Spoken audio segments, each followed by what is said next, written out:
Si bien existen distintos modelos de expansión urbana, dos modelos en particular, desarrollados en el transcurso del siglo XX, son relevantes en la discusión académica como planteamientos dicotómicos. Este de la ciudad compacta y su contrapropuesta, la ciudad dispersa. Entenderlos y sobre todo valorarlos debe tener como finalidad propiciar el crecimiento y construcción de la ciudad sobre ella misma, evitar la expansión de las fronteras urbanas y concebir y reproducir el espacio urbano por partes homogéneas y con continuidad.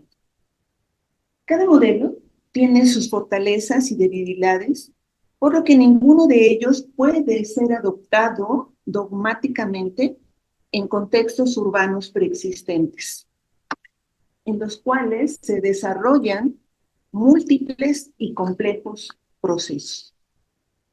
Por tanto, considero conveniente cuestionarlos. ¿Cuál es la importancia de estos modelos en el contexto actual? ¿Qué elementos de valorización es necesario rescatar o establecer? Y finalmente, si es posible un modelo ecléctico en el que se utilicen tanto conceptos densificadores como conceptos expansionistas. En el modelo de la ciudad compacta, como ya se comentó, se dieron algunos criterios generales. La característica principal es la multifuncionalidad de sus espacios y con base en ello se plantea que es sostenible al optimizar la utilización del espacio y el consumo de materia y energía dentro de las ciudades.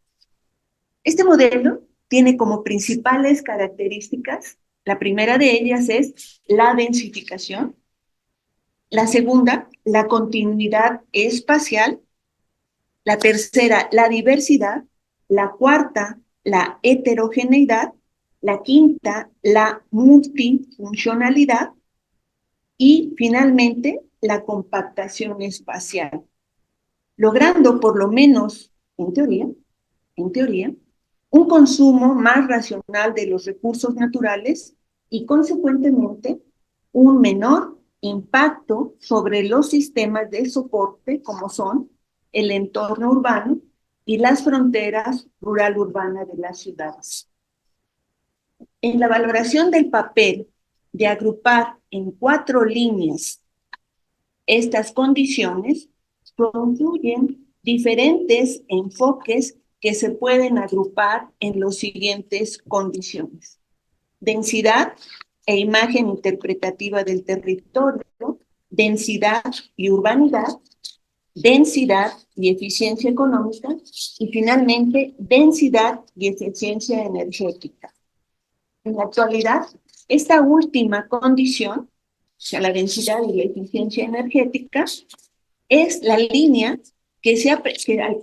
la que se le ha prestado más atención, dando lugar a un debate intenso en las implicaciones con el transporte, que es un sector clave en las estrategias de sostenibilidad y es uno de los elementos principales que se marcan como características de la ciudad compacta. Por el contrario, la ciudad dispersa, al extenderse gradualmente y de manera dispersa sobre el territorio, genera transformaciones en el suelo rural, haciendo difusa la separación entre el campo y la ciudad. Las modificaciones económicas y tecnológicas inherentes a este proceso han provocado la integración funcional y física de ambos tipos de espacio, de manera que las actividades económicas y formas de vida urbanas se han esparcido en casi toda la geografía, por lo que cada vez son menos acentuadas las diferencias entre los territorios rurales y los urbanos, experimentando una creciente superposición y relación entre estas ambas realidades. Este tipo de modelo tiende a construir espacios homogéneos y a sustituir estos espacios multifuncionales de la ciudad compacta por medio del transporte mecánico o las telecomunicaciones. El automóvil, el teléfono, la radio, el internet y otros mecanismos o otros medios permiten separar físicamente las funciones de la ciudad. Sin embargo, esto conlleva un aumento en los costos energéticos, los consumos de materia, de combustibles fósiles y de otros recursos naturales. Además de que el suministro de servicios públicos y otros servicios comunes tienden a ser más costosos debido a la distancia. Como les comentaba, en la discusión económica sobre la expansión urbana se tiene un planteamiento dicotómico, refiriendo a estos dos modos de construcción y expansión.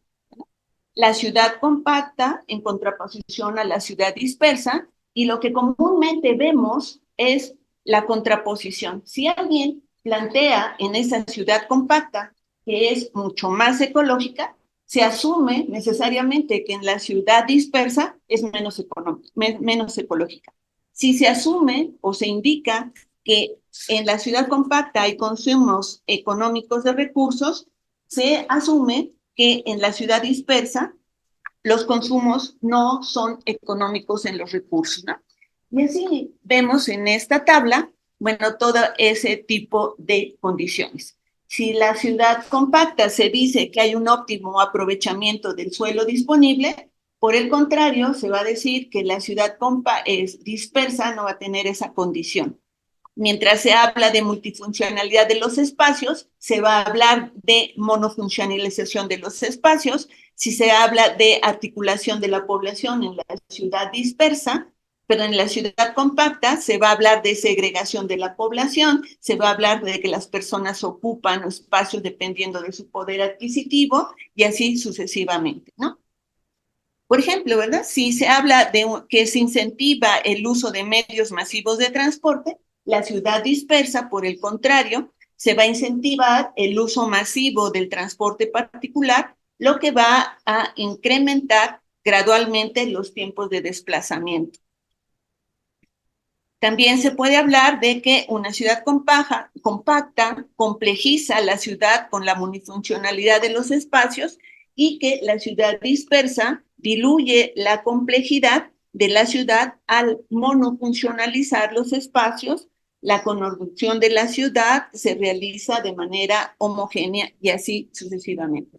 O sea, es una tabla en donde inicialmente se plantea solamente o es blanco o es negro. Sin embargo, lo que yo les quiero plantear es una valoración de estas dos posturas contrastantes, ¿no? En el centro del debate acerca de las causas de la transformación del modelo compacto de ciudades a la reciente expansión periurbana de las mismas, considero que existen paradojas, y estas paradojas se reflejan básicamente en que los arquitectos del movimiento moderno plantearon un modelo vertical y denso de ciudad con edificios verticales insertos en un espacio público amplio y en la medida de lo posible verde.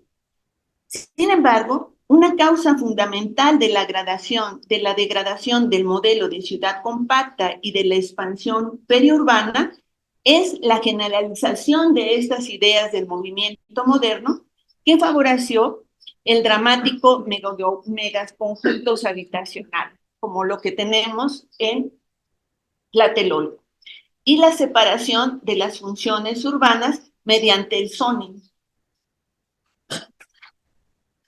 Bueno, entonces aquí les decía, en relación a la valoración, que es esas paradojas, ¿no? O sea, referente a que los arquitectos del movimiento moderno plantearon este modelo vertical y denso de la ciudad, con edificios verticales insertos en un espacio público amplio y en la medida de lo posible verde, ¿no? Sin embargo, una causa fundamental de la degradación de estas ideas, bueno, de la idea de la ciudad compacta y de la expansión periurbana, es la generalización de esta idea, ¿no? Un ejemplo sería, bueno, Nueva York. Para pensar cuál es el modelo más adecuado de desarrollo, es necesario tomar en cuenta distintas fuerzas que están en acción en los territorios urbanos, ya que el desarrollo en los próximos años estará fuertemente influido por nuevas condiciones. Las más obvias y estudiadas son el interés de la sociedad en participar cada vez de forma más contundente y con mayor vigor en las decisiones del gobierno. Otra más sería la globalización, que orienta a la economía hacia el mercado internacional y que obliga a las regiones a fortalecer su competitividad, aprovechando sus ventajas de ubicación, vías de comunicación, infraestructura de servicios urbanos y capacidad para crear espacios para el desarrollo urbano. Eso es parte de pensar que una ciudad está inserta en una red mundial, que estamos teniendo progreso y dado eso está modificándose sustancialmente los sistemas y los modelos de crecimiento en las ciudades. Otro proceso son las rentas urbanas diferenciales y los mercados del suelo, que son un factor fundamental en la reflexión sobre los criterios que deben guiar el desarrollo. La renta es un instrumento de racionamiento que distribuye los usos del suelo en las distintas localizaciones. En el marco diseñado por el sector público, generalmente hay imposición de alturas edificadas, usos del suelo, áreas construidas, que eso es lo que estaba planteando Sergio hace hace rato, en donde la normativa o las decisiones del gobierno para la generación de zonas de desarrollo especial básicamente se ven influenciadas por este condicionante de las rentas urbanas. Una última sería la economía del suelo, que es un aspecto fundamental en el debate.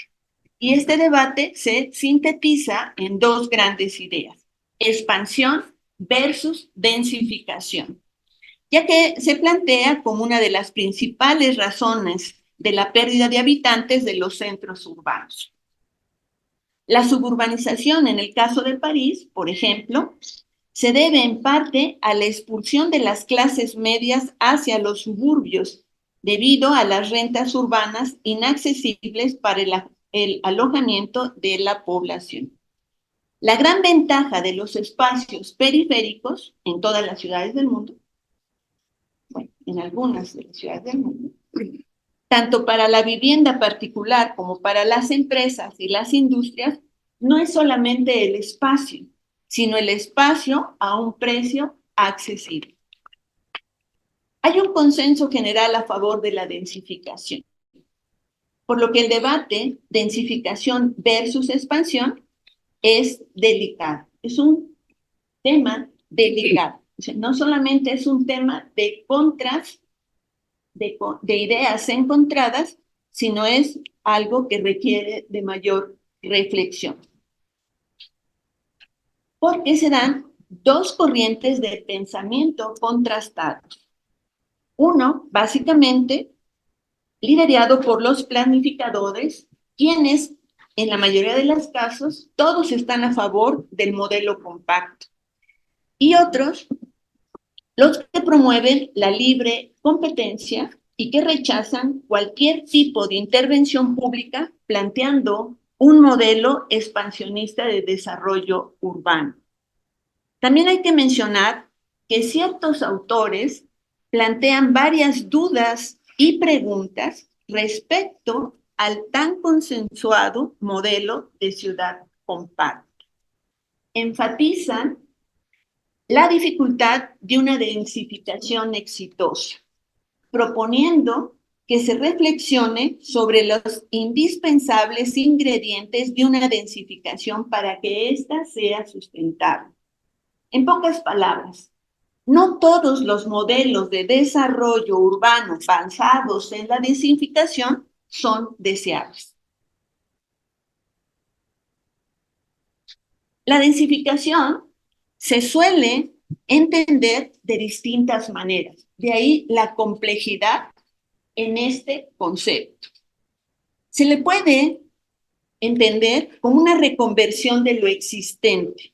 Por ejemplo, la reconversión del antiguo cuartel Guido Reni en Roma, que incluyó una estrategia de regeneración urbana para crear el barrio de la Ciudad de la Ciencia, conocido como Proyecto Urbano Flaminio, que impulsó la accesibilidad cultural y turística mediante un nuevo distrito cultural centrado en una serie de piezas arquitectónicas destacadas, que es un fenómeno o es un ejemplo de esta idea de globalización de la que hablé hace un momento, como es el Museo Maxi, diseñada por Zaha Hadid.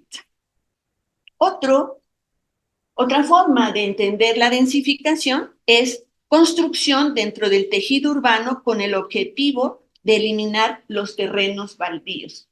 Eso generalmente se da en centros históricos y un ejemplo no exitoso sería lo que se hizo en la ciudad de La Paz, atrás del Palacio de Gobierno, en donde en la parte posterior había un estacionamiento sin uso y se decidió construir una torre de oficinas de 20 pisos. Ese es un ejemplo no exitoso de esta forma de entender la densidad. Otra forma de entenderlo es atribuirle un nuevo valor de uso a edificios existentes al generar una actividad moderna a ellos. También, otra forma de entenderla, y creo que es la más común, es mayor altura, darle mayor altura a los edificios existentes por definición de polígonos de actuación. Un ejemplo de ello es la zona de las Nuevas Granadas, ¿no? Es decir, ¿cómo reaccionan las formas de expansión y a la degradación del tejido urbano existente? Se planteó el reciclaje urbano al rehacer la ciudad sobre la ciudad. Esa es otra forma de ver a la densidad.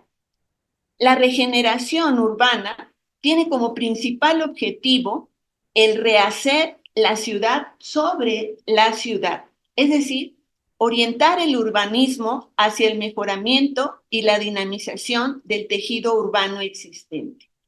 La esencia de este nuevo concepto urbanístico es un nuevo modelo de desarrollo y funcionamiento de la ciudad para ahorrar espacios y energía, regenerar los espacios urbanos degradados y aumentar la integración socioespacial. La necesidad de contener una suburbanización, es decir, una expansión urbana horizontal, se tradujo en el concepto de desarrollo espacial policéntrico. Esta idea pretende frenar la expansión espacial en una búsqueda de equilibrio rural-urbano. Los beneficios considerados por los especialistas interesados en la densificación son mejores servicios de transporte público. Se estima que es menos costosa la inversión para una cobertura de transporte público en un territorio compacto que en una área urbana extensa, afectando principalmente el número de rutas y el número de usuarios transportados. A su vez, un transporte público adecuado genera una dependencia menor al automóvil individual, la reducción del consumo de energía, menores emisiones tóxicas en el aire, este tema está muy de moda estos días en la ciudad, y una mayor accesibilidad metropolitana. Otro beneficio es mayor facilidad para la dotación de servicios públicos. Una área densa cuenta con los servicios básicos de manera más rentable y menos segregada que en un modelo expansivo en el cual se debe invertir en costosas infraestructuras para cubrir las necesidades básicas de todo el territorio. También, al tener densidad, se reusan las infraestructuras y se mezclan, hay mezcla sociofuncional. Es más fácil conseguir cierta mezcla e interacción en un territorio reducido que en grandes áreas urbanas. Sociabilidad y vitalidad urbana también es otro de los beneficios que se ve mediante este modelo. La ciudad, entendida como un espacio urbano que implica edificios verticales, es un entorno favorable para fortalecer la interacción social, a diferencia de la vivienda establecida a partir de casas individuales horizontales, generalmente en condominios cerrados, eso es muy grave. Una ciudad densa favorece el tránsito de más población en el espacio público. También podemos tener otro tipo de beneficios. Preservación de las áreas verdes. Es eso. La densificación también es un instrumento que puede permitir una mayor protección de las áreas naturales. Es decir, se puede concebir no como un modelo de desarrollo urbano, sino como un instrumento para reducir las invasiones periféricas en reservas naturales, al procurar crear una oferta de vivienda accesible y alternativa. En este caso, la densificación se acompañaría de una política contundente de vivienda social. Este beneficio, o otro beneficio, es el ahorro del suelo agrícola. El modelo permite preservar las áreas agrícolas productivas alrededor de las metrópolis, lo cual presenta ventajas tanto del punto de vista productivo como paisajístico, cultural y social. Un último beneficio sería la gobernabilidad menos compleja. La expansión espacial de las áreas implica la integración de nuevos municipios a la problemática urbana. Se incrementa entonces el número de actores institucionales involucrados, lo cual deja pensar que se complica la ya muy difícil coordinación de los actores que tengamos en una metrópoli.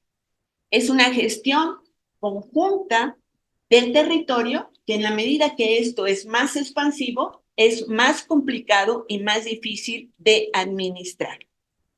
En este sentido, el modelo compacto disminuye los costos de transacción y de coordinación entre actores institucionales. Un punto importante es la reconversión de espacios urbanos. Numerosas metrópolis han utilizado proyectos arquitectónicos distintivos para densificar y reconvertir espacios urbanos degradados y o abandonados. Esto es muy importante para los alumnos de las licenciaturas de arquitectura. Se piensa que el urbanismo está desligado de una profesión eminentemente formal en términos arquitectónicos. Y lo que está sucediendo bajo estos modelos de expansión es una relación muy estrecha entre los aspectos arquitectónicos. En un modelo densificador es indispensable la creatividad en varios aspectos, en lo arquitectónico, en la planificadores, en los políticos y también en la parte social. La concepción de proyectos arquitectónicos debe tomar en cuenta las formas y prácticas urbanas existentes y contribuir a la creación de una nueva realidad urbana. La densificación constituye un motor para la innovación. Por ejemplo, en técnicas de rehabilitación de edificios antiguos, y costos que permitan la factibilidad financiera de los proyectos. En materia de mezclas armoniosas entre arquitectura moderna y arquitectura histórica, en materia de inserción acorde al tejido urbano existente. En la valoración del papel de la densidad en la forma y condiciones funcionales y de aprovechamiento de los desarrollos residenciales, confluyen diferentes enfoques que desde mediados del siglo XX han contribuido a la consolidación de la noción de ciudad compacta. Estas diferentes visiones se pueden agrupar en 4 líneas. Las mismas líneas que hace un momento yo les manifesté. Densidad e imagen interpretativa del territorio. Densidad y urbanidad, densidad y eficiencia económica y densidad y eficiencia energética. ¿Cuáles pueden ser algunos argumentos en contra de este modelo?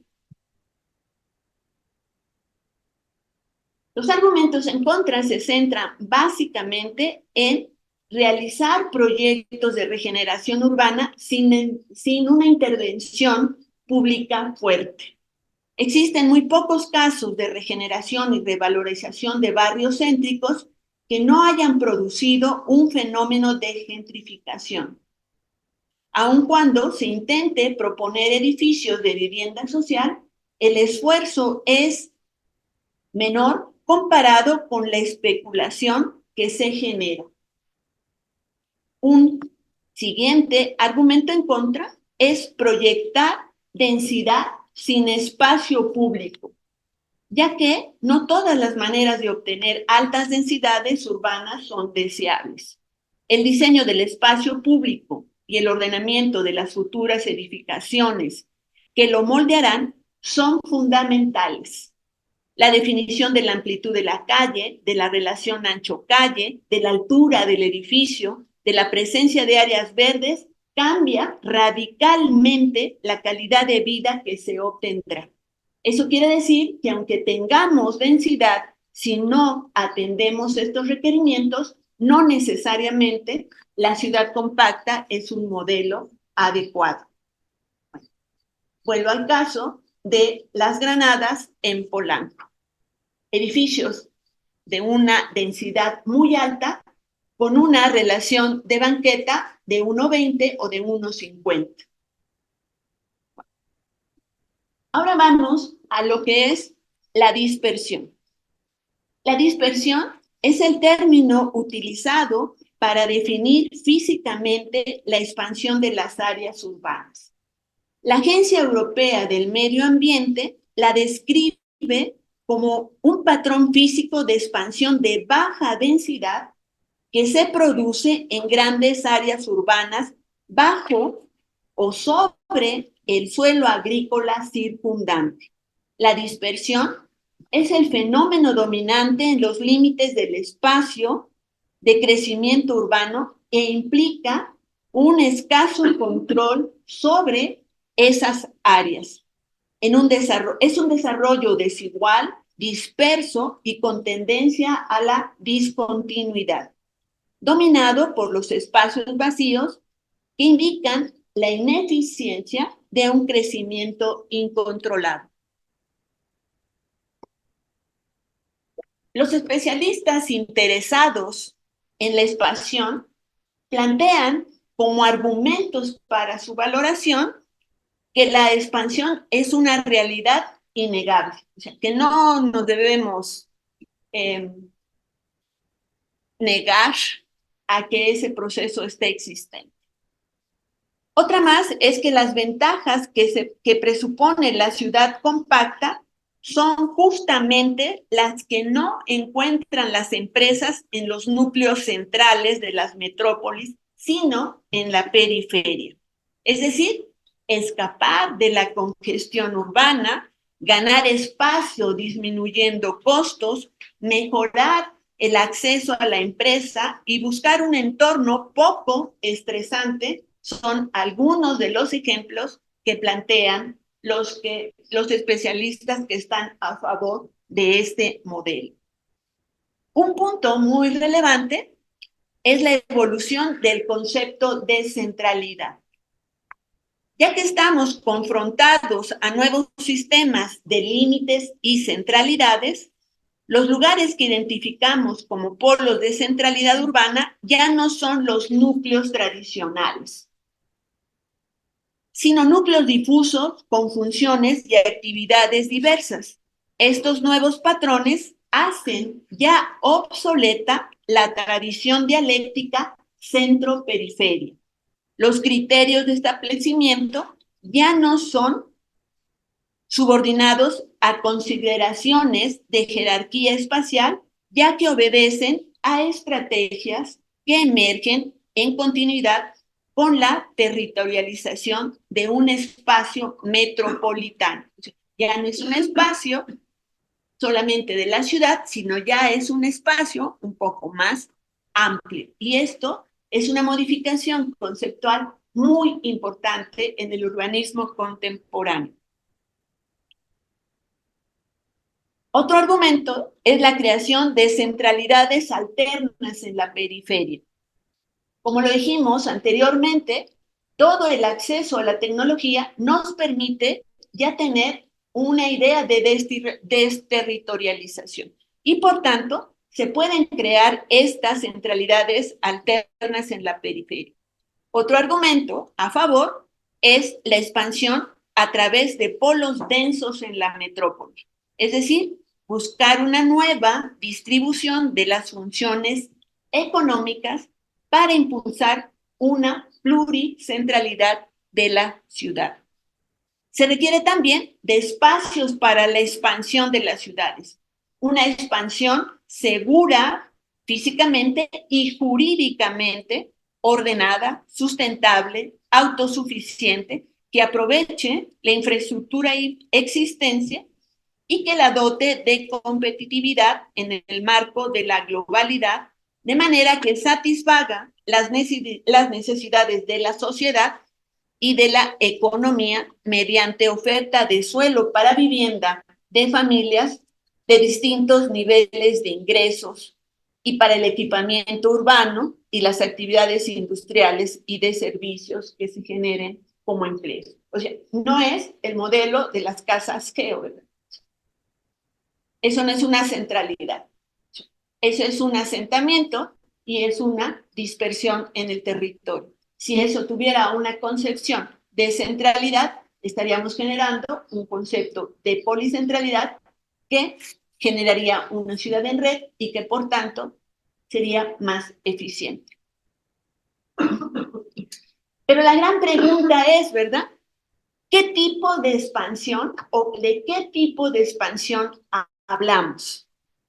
Los opositores a la expansión, además de subrayar ciertas ventajas del modelo compacto de ciudad, critican una forma de expansión en particular. O sea, no critican toda la expansión, sino una forma de expansión particular.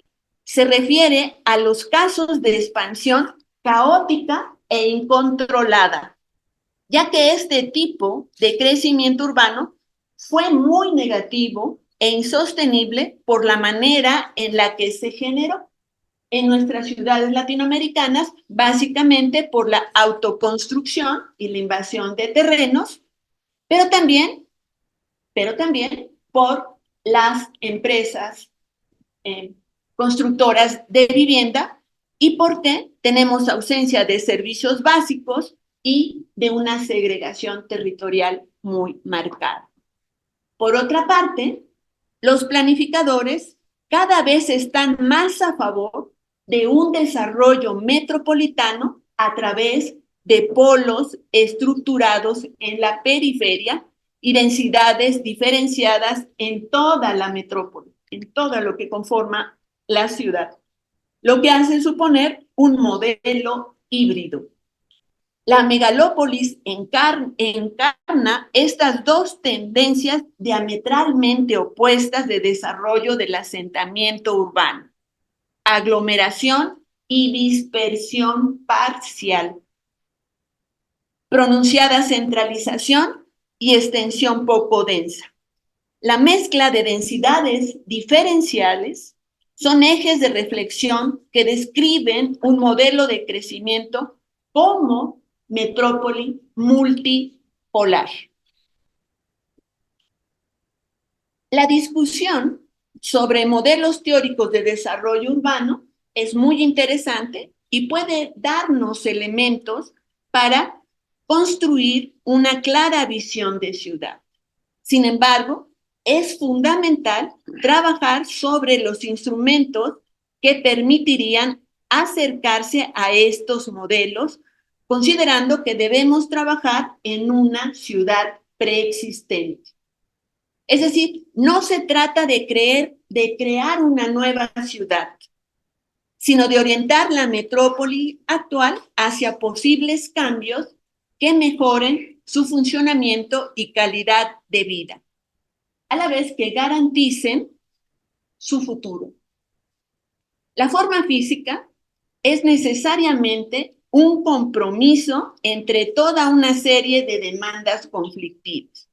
Por tanto, ante la visión teórica de un modelo, se debe plantear la importante cuestión de quién hace a las ciudades. O sea, eso es muy importante. O sea, no solamente hay que discutir teóricamente estos dos modelos, sino también hay que cuestionarnos produce, quién produce la ciudad.